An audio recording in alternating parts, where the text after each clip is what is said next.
How to fix the GCash app device is not secure. In this tutorial, I'm going to show you a few ways on how you can fix this problem.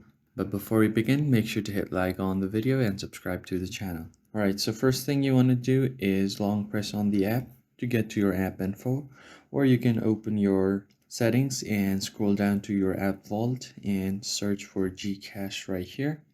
Once you search for it, it will show up. Alright, so once you have opened your GCash app info, what you want to do is scroll down until you get to battery and tap on it.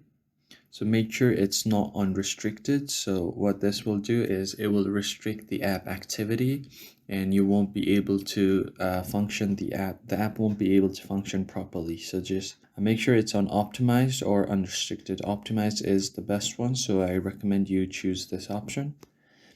And once you do that, just go back and go to permissions. So here you will have to allow all of these permissions because the app cannot function without these required permissions. Make sure to do that.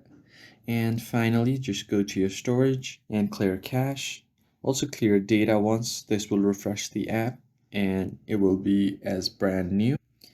And after you refresh the app, you can go to your Play Store and search for GCash.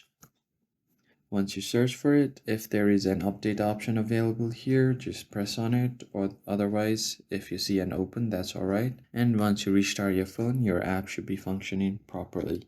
I hope you found the video helpful. I'll see you guys on the next video. Thank you for watching.